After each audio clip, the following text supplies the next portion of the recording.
My name is Adriana Blackwood, and I never thought I'd be sharing a story that would shake the very foundations of what most people believe about our world and its future. At 52, I was living what appeared to be an ordinary life in suburban Minnesota, working as a high school counselor and raising 2 teenagers with my husband Mark. Like many, we attended church occasionally, said grace before meals, and I considered myself spiritual, but not particularly devout. That all changed after my encounter with death, and more importantly, with the truth about what's coming to our world. That fateful day began like any other. The morning air was crisp, carrying the scent of spring flowers and freshly cut grass. I remember thinking about how perfect the weather was as I left my office at Riverside High School. I'd just finished a particularly rewarding counseling session with a troubled student, and my heart felt light. If I'd known what was about to happen, perhaps I would have savored those last normal moments more intentionally. The accident itself was both sudden and surreal. I was approaching the intersection of Maple and 5th, just 3 blocks from our house. The traffic light had just turned green, and I proceeded forward, already thinking about the chicken I needed to defrost for dinner. That's when everything changed. A delivery truck, its driver distracted by a phone call, ran the red light at full speed. I remember the screech of tires, the flash of metal, and a strange moment of perfect clarity where time seemed to slow down. I saw the truck's grill coming toward my driver's side door, and I had just enough time to think, this is going to hurt. The impact was devastating. The sound of crushing metal and shattering glass filled my ears. And then, silence. Complete and absolute silence. What happened next would forever change my understanding of reality, truth, and the cosmic battle that's about to unfold on Earth. I found myself floating above the accident scene, watching with detached fascination as first responders arrived. It was the strangest sensation, like watching a movie where I was both the audience and the main character. I could see my body, slumped over the steering wheel, blood trickling from a gash on my forehead. The paramedics worked with urgent precision, their faces etched with concentration as they carefully extracted me from the wreckage. "No pulse!" one of them shouted, immediately beginning chest compressions. I watched as they laid my body on the asphalt, the afternoon sun casting long shadows across the scene. A growing crowd of onlookers gathered, their faces a mixture of horror and morbid curiosity. Among them, I recognized Mrs. Henderson from the grocery store, her hand pressed against her mouth in shock. The paramedics continued their efforts, working with practiced efficiency. "Clear!" Another shock from the defibrillator sent my body arching upward, but my heart remained still. Time seemed to lose all meaning as I watched them work, their movements becoming increasingly desperate. That's when everything changed. The accident scene began to fade, like a television signal losing reception, and I felt myself being drawn toward a light that seemed to come from everywhere and nowhere at once. The light was unlike anything I'd ever experienced, not harsh or blinding, but rather a living radiance that seemed to pulse with pure love and intelligence. It filled me with a peace so profound that all earthly concerns simply melted away. As I moved toward the light, I became aware of a presence. No, more than a presence. Standing before me was Jesus Christ himself, and yet he was nothing like the paintings or statues I'd seen in churches. His appearance defied earthly description. He was both physically present and somehow more than physical, radiating a love so pure and powerful that it brought tears to my eyes. His eyes held an eternity of wisdom, and when he looked at me, I felt completely known, understood, and loved beyond measure. "Adriana," he spoke, his voice resonating through my very being. "What you are about to witness must be shared with others. The time is shorter than many realize, and my people need to understand what is coming." Taking my hand, Jesus led me through what felt like a veil of pure light. The sensation was extraordinary, like stepping through a waterfall made of living energy.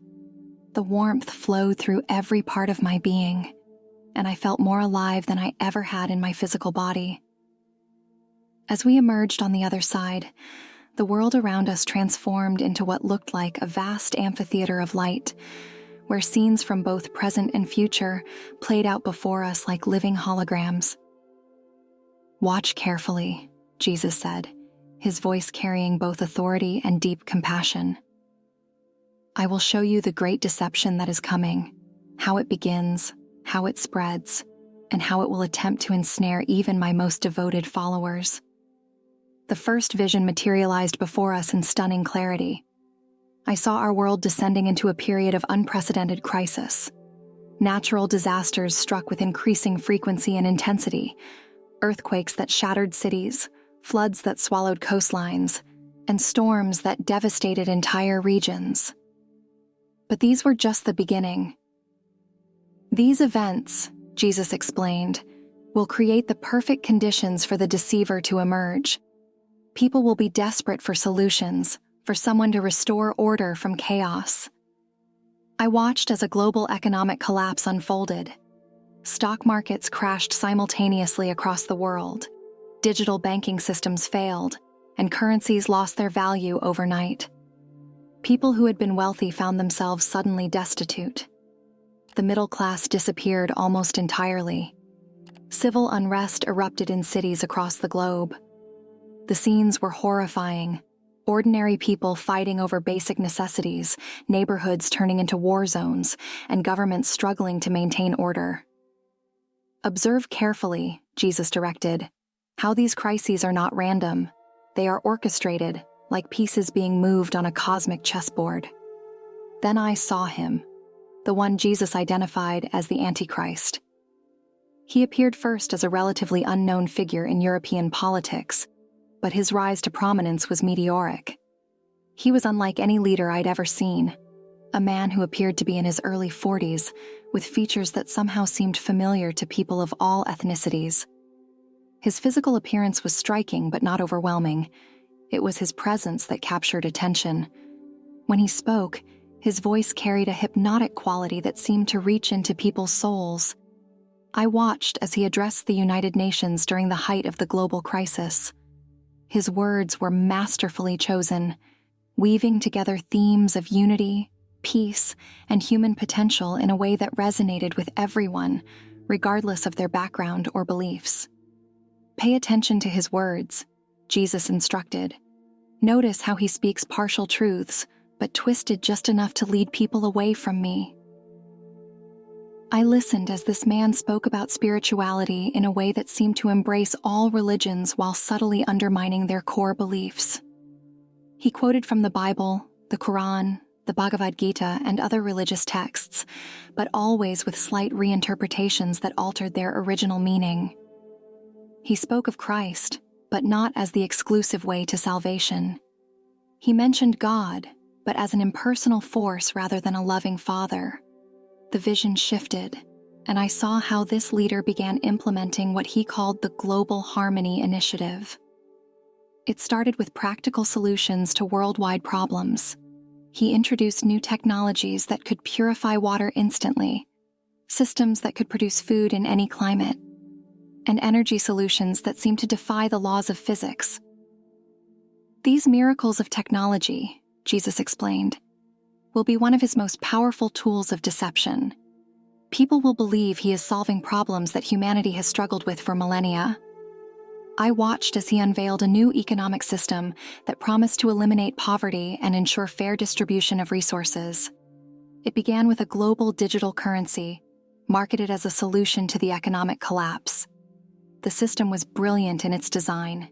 It eliminated corruption, prevented theft, and ensured complete transparency in all transactions. But then Jesus showed me the darker purpose behind these innovations. The economic system became a tool of control. Every transaction, every purchase, every financial decision was tracked and monitored. People's spending habits were tied to their social credit scores, which also factored in their behaviors, relationships, and even their thoughts as expressed on social media. Watch how the control tightens. Jesus said, directing my attention to how the system evolved. The technology became more invasive with each passing month. What began as convenience, digital IDs, cashless payments, biometric security, transformed into a web of surveillance and control. I saw how people initially embraced these changes willingly, even enthusiastically. Who wouldn't want instant access to medical records, seamless travel, and enhanced security? But then I witnessed the subtle shift. The leader began implementing what he called social harmony protocols. Those who criticized the system found their access to services mysteriously restricted. Individuals who questioned official narratives about world events discovered their social credit scores dropping, limiting their ability to travel or make purchases. Notice, Jesus said, how he doesn't need to use obvious force. The system itself becomes the enforcer. I watched in horror as artificial intelligence systems were deployed to analyze people's facial expressions, tone of voice, and online activities. The technology could predict who might resist the new order before they even took action. Those identified as potential disruptors found themselves isolated, their friends and family gradually pulling away, afraid of having their own social scores affected by association. The leader's technological miracles became more dramatic. Through a combination of advanced holographic technology and supernatural power, he appeared to perform incredible feats. I saw him seemingly healing terminal illnesses, controlling weather patterns, and even appearing to raise the dead. The demonstrations were broadcast globally, witnessed by millions. These signs and wonders, Jesus explained, will be so convincing that even many who know Scripture will be deceived. They will say, "Surely this is the one who will bring peace to earth." But the most chilling aspect was how he began to transform religion itself. He spoke of a new spirituality that would unite all faiths. I watched as he stood in Jerusalem, speaking words that seemed to bridge centuries-old divisions between religions. Muslims, Jews, and Christians found themselves drawn to his message of unity and universal truth. He began rebuilding the temple in Jerusalem, but not as it had been. This new temple was designed to accommodate all faiths, with spaces for various forms of worship.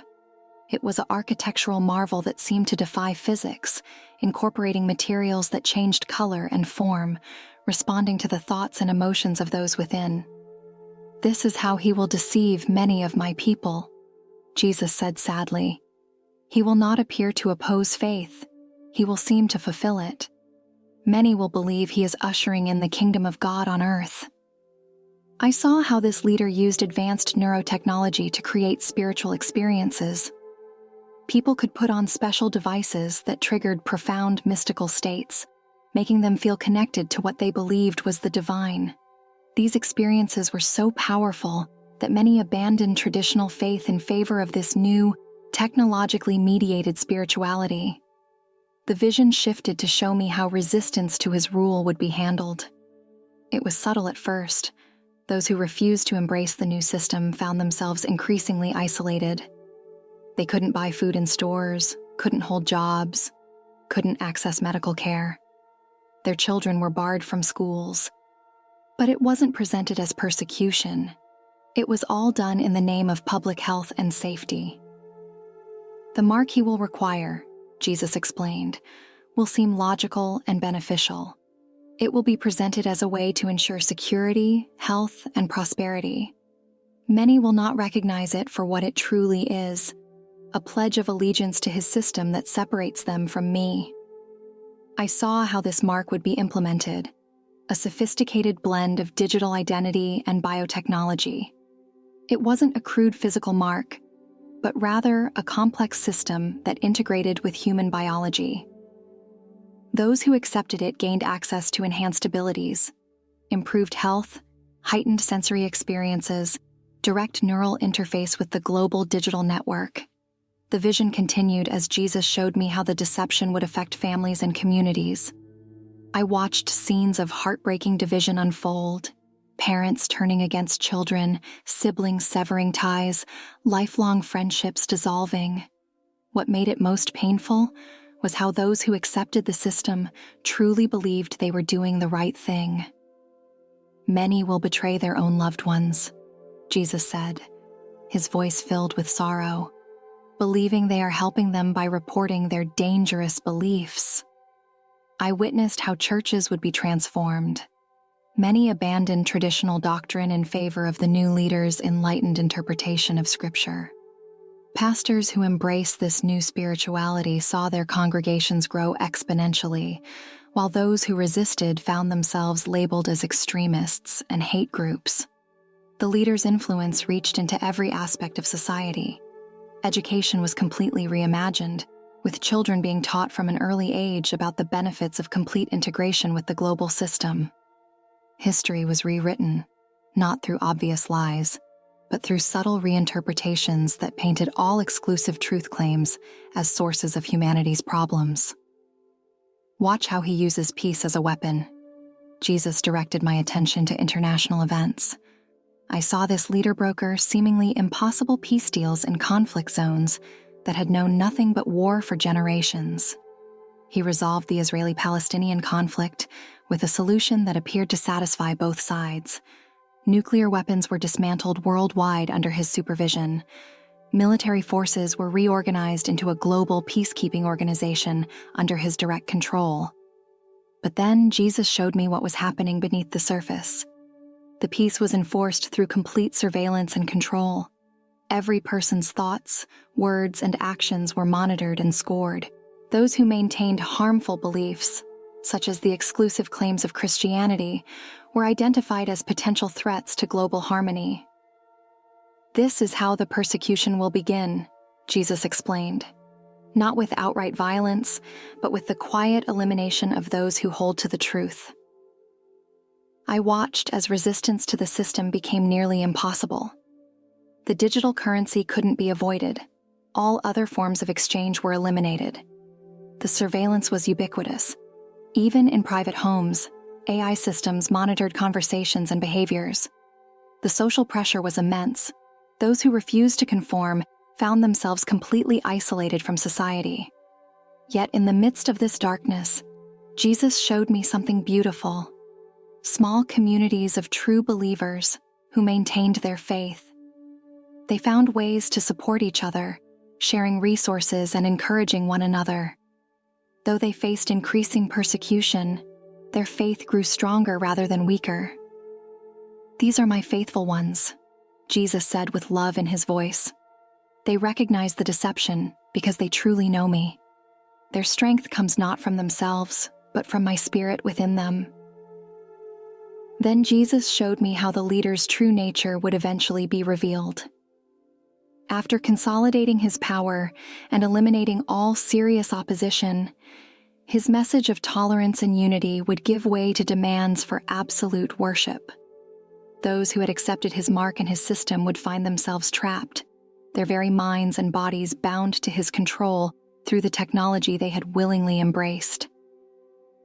"The time to prepare is now," Jesus said urgently. "Once the deception is fully implemented, it will be nearly impossible to resist without complete faith in me." He showed me how people could prepare, not through stockpiling supplies or building bunkers, but through developing an unshakable relationship with him. Those who truly knew his voice, who had hidden his word in their hearts, who had learned to rely on his spirit, these were the ones who would recognize the deception. As my time with Jesus drew to a close, he showed me one final series of visions, glimpses of hope amidst the darkness to come. I saw small groups of believers meeting in homes, their faith burning brighter despite the persecution. They had a peace that defied understanding, even as the world around them descended into carefully orchestrated chaos. "Remember these scenes," Jesus said, his voice filled with both authority and tenderness. "The victory is already won, though the battle will be fierce. Those who stay faithful to me will find strength they never knew they had." Then he turned to me, his eyes penetrating my very soul. "Adriana, you must share what you have seen. Tell them that the deception will be subtle. It will come wrapped in promises of peace, prosperity, and unity. Tell them that technology will be used to mimic miracles, making many believe they are seeing the hand of God when they are seeing only carefully crafted illusions. How will they believe me? I asked, overwhelmed by the weight of this responsibility. Some will not, he replied gently. But those whose hearts are prepared will recognize the truth in your words. They will understand that what you have seen aligns with what is written in my word. The warning you carry may save many from the great deception to come. Jesus then showed me specific signs to watch for: the rapid advancement of neural interface technology, the push for a unified global digital currency, the development of AI systems that can predict and influence human behavior, and the emergence of enhanced spiritual experiences through technology. These developments are not evil in themselves, he explained, but they will be used to create a system of control that appears beneficial while binding people's very souls to the deceiver. Before I could ask more questions, I felt a shift in the atmosphere. The light began to change, and I knew my time was drawing to a close. Jesus placed his hands on my shoulders, and his final words burned themselves into my memory. Tell them that I love them with an everlasting love. Tell them that no technology, no system, no deception can separate them from me if they hold fast to the truth. The time is short and the deception will be strong, but I will never leave nor forsake those who are truly mine. Suddenly, I felt myself being pulled back. The magnificent light began to fade, and distant voices started calling my name. The return to my body was jarring, like being plunged into ice water. I gasped as my eyes flew open, finding myself in the hospital room surrounded by medical equipment and shocked faces. I had been clinically dead for 4 minutes and 17 seconds. The medical staff called it a miracle. They couldn't explain how I had survived without brain damage after being without oxygen for so long. But I knew it was more than a medical miracle. It was a divine appointment, a mission given to me by Jesus himself. The months since my experience have been both challenging and transformative. Some dismiss my story as a hallucination, a product of a dying brain. Others listen with rapt attention, sensing the ring of truth in my words. I've watched as events Jesus showed me begin to unfold. The rapid advancement of technology, the push for global unity at any cost, the subtle erosion of absolute truth. Every day, I see signs of the coming deception taking shape. The foundations are being laid through seemingly beneficial innovations: digital IDs, cashless payments, neural interfaces, AI systems that can read and influence human behavior. Each development brings us closer to the system I was shown. But I also see hope. In small groups and quiet conversations, I share my story and watch as understanding dawns in people's eyes. They begin to recognize the patterns, to understand the importance of building their faith on the solid foundation of knowing Jesus personally, rather than just knowing about him. My experience changed everything about how I live. Faith is no longer a casual part of my life, but the very center of it. Every day, I thank God for the second chance I've been given, and for the opportunity to share this urgent warning with others. My prayer is that those who read this will take it to heart and draw closer to Jesus while there is still time. For those who doubt my story, I can only say this: watch and pray. Pay attention to the signs Jesus revealed. The deception is coming, but so is he, and in that truth lies our ultimate hope and victory. The time for fence-sitting is over. The choice before us is clear. Will we build our lives on the unchanging truth of Jesus Christ, or will we be swept away by the coming deception? The answer to that question will determine not just our earthly fate, but our eternal destiny.